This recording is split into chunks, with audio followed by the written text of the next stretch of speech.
Hello friends, let us now learn some important points about the immediate or type 1 hypersensitivity reactions. So in immediate or type 1 hypersensitivity reactions, these are also called as allergic reactions. Okay, here first there will be an antigen which will stimulate T helper 2 which will produce IgE. This IgE will coat on the mast cells by binding to Fc EG receptors. Fc epsilon G receptors, it binds to it, and on re-exposure, if there is re-exposure of antigen, then there occurs cross-linking of IgE and the same receptor Fc epsilon Ri will occur, and this will activate the mast cells, and once the mast cells are activated, mast cells will release some mediators which include histamine, proteases and proteases. It will also release some granule contents with prostaglandins, leukotrienes and cytokines. These are responsible for immediate vascular and smooth muscle reactions,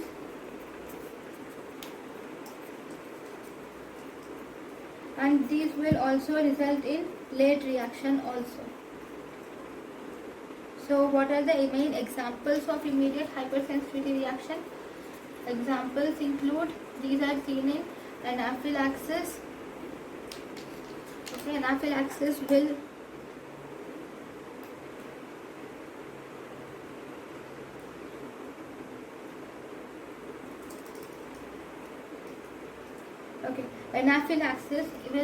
anaphylaxis will present with decrease in blood pressure or shock with vascular dilatation and laryngeal edema. Okay, others, it will also present with bronchial asthma or allergic rhinitis, sinusitis, and it will also present as food allergies. So this is type 1.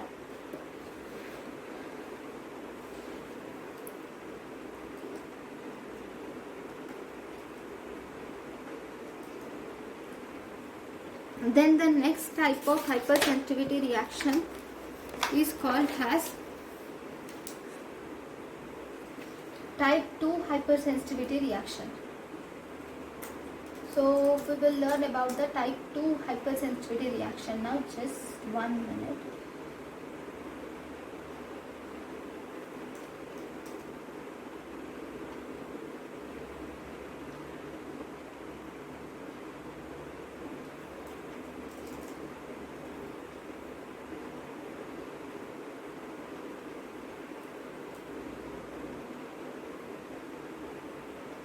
Right.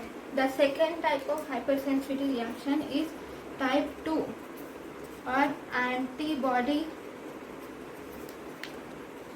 mediated hypersensitivity reaction.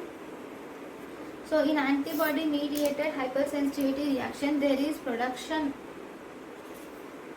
of IgG and IgM which will bind to, this is antibody mediated, right? So first there will be production of antigen and antibody, and these will bind to the antigen on the target cell or tissue, and these will undergo phagocytosis,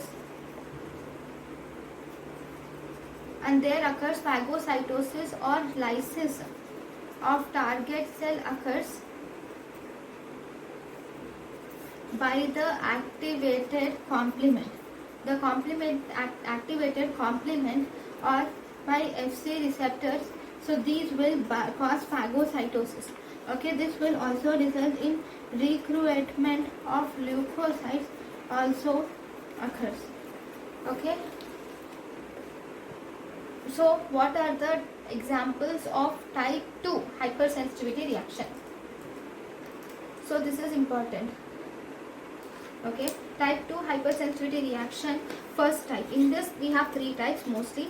So in this, antibody will react with antigens which are present on the cell surface or which are present in the extra, they will react with the antigens present on the cell surface or those which are present on extracellular matrix, and then they cause disease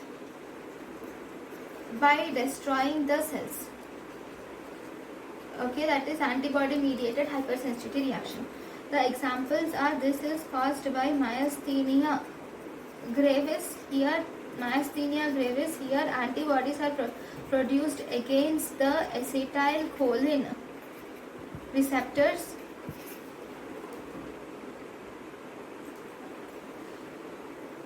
Then we have Graves' disease,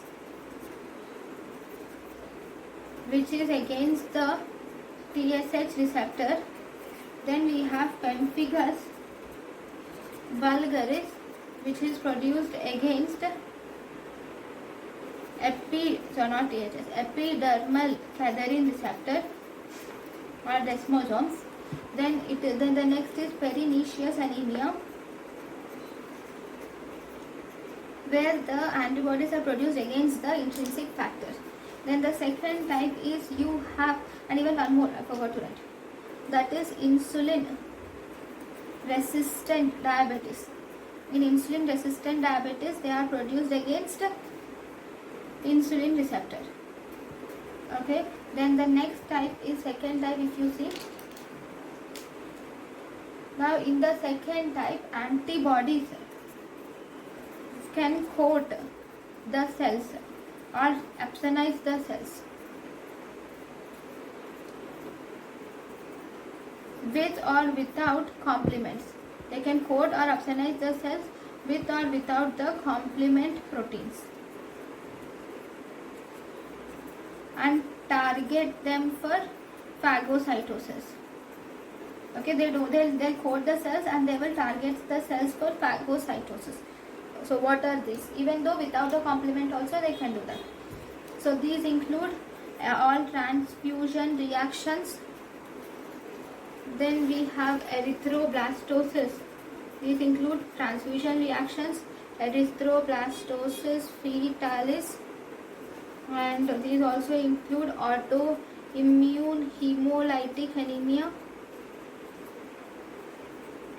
and also autoimmune thrombocytopenic purpura. Hemolytic anemia, thrombocytopenic purpura. Transfusion reactions, erythroblastosis fetalis, autoimmune hemolytic anemia, autoimmune thrombocytopenic purpura. Then the third type, if you see, antibodies will deposit in tissues or blood vessels. Once they deposit in tissues or blood vessels, and then they elicit an inflammatory response by activating complement. That is the third type. So these include, examples of these include Goodpasture syndrome. Then we have vasculitis due to ANCA, and then we have acute rheumatic fever.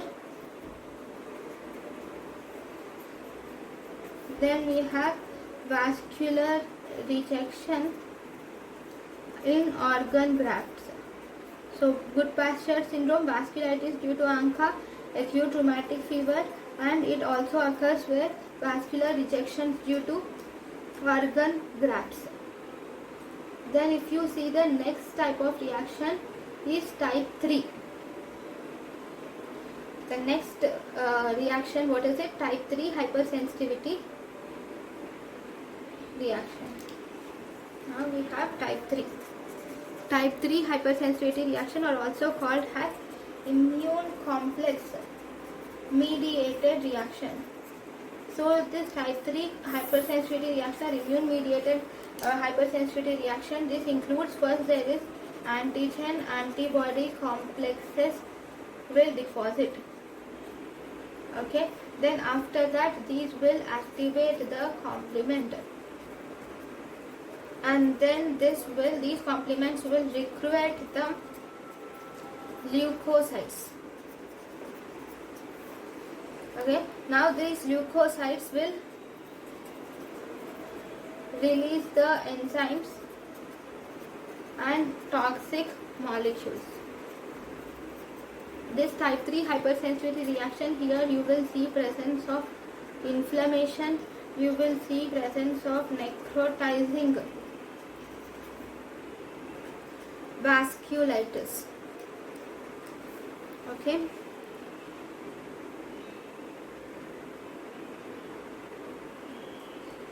So what are the examples of type 3 hypersensitivity reaction?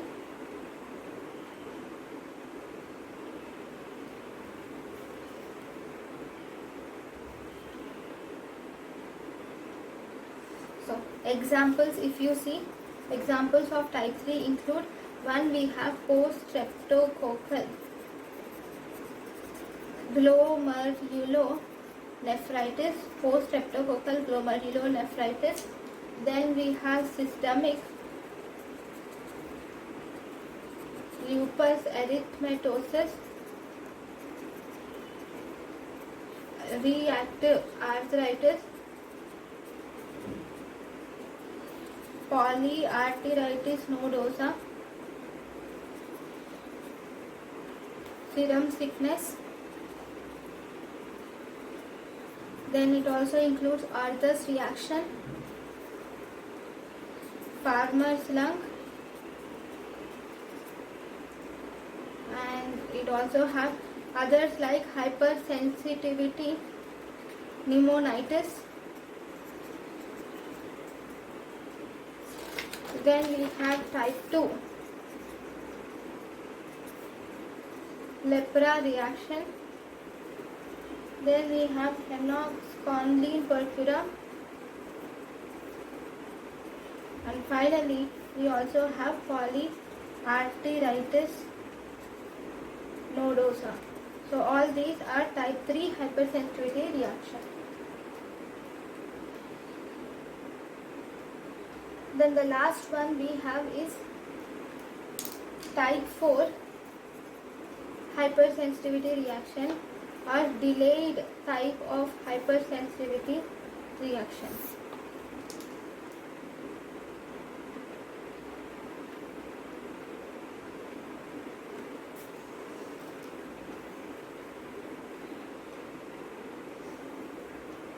Okay, in delayed type of hypersensitivity reaction, this is actually a cytokine mediated inflammation.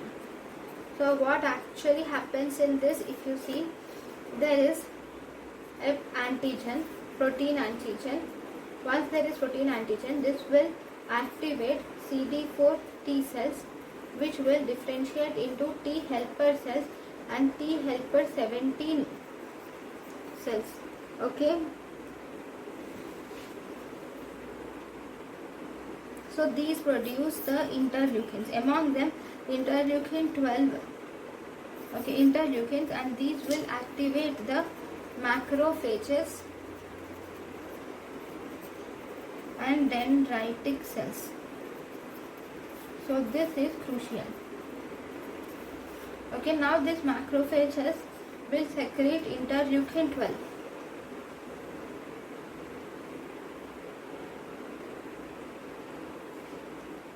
And thus it will induce T helper 1 response. On subsequent exposure,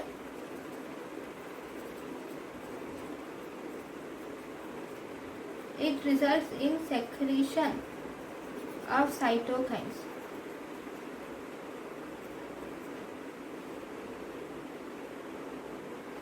So how does macrophages are activated? Interferon gamma will activate the macrophages, and then it will produce substances which will cause tissue damage and fibrosis.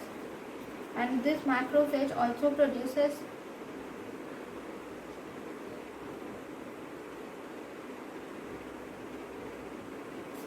interleukin 17, and other cytokines are also produced which will recruit leukocytes, and thus these will promote inflammation.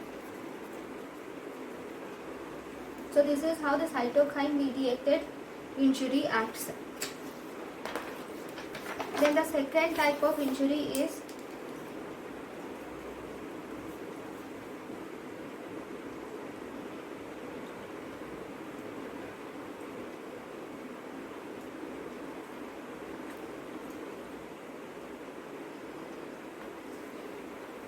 T cell mediated cytotoxicity is also seen here. Okay, in this T cell mediated cytotoxicity is also seen. In this, the antigens will activate CD8 positive T cells. Actually, antigen means antigen presenting cells with the desired antigen, those will activate. Antigen is presented on antigen presenting cells, which will activate the CD8 plus T cells, and these will recognize the target antigen and will kill the cells. CD8 plus T cells will also secrete interferon gamma, which will result in granuloma formation. Okay. Now, these CD8 plus T cells will also produce lysosomal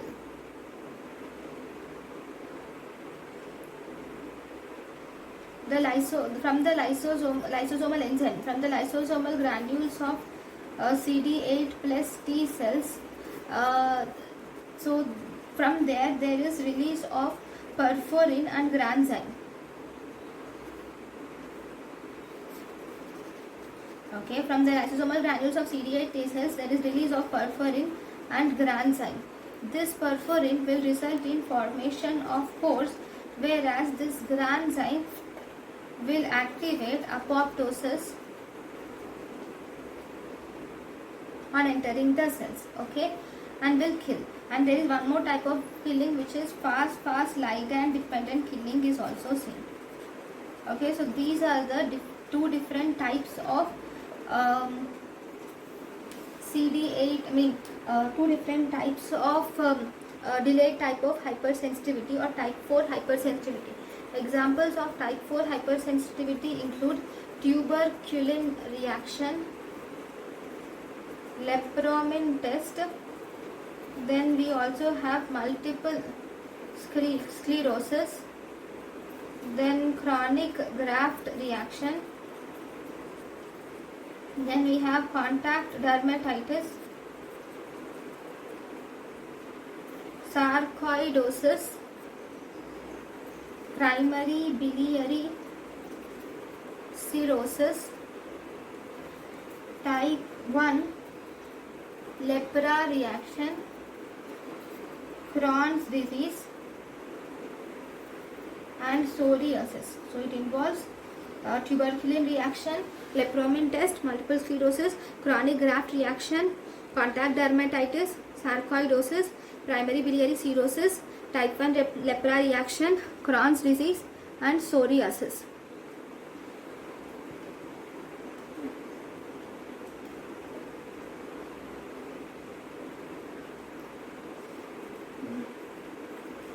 Right. So this is about the 4 types of hypersensitivity reaction. Thank you for watching.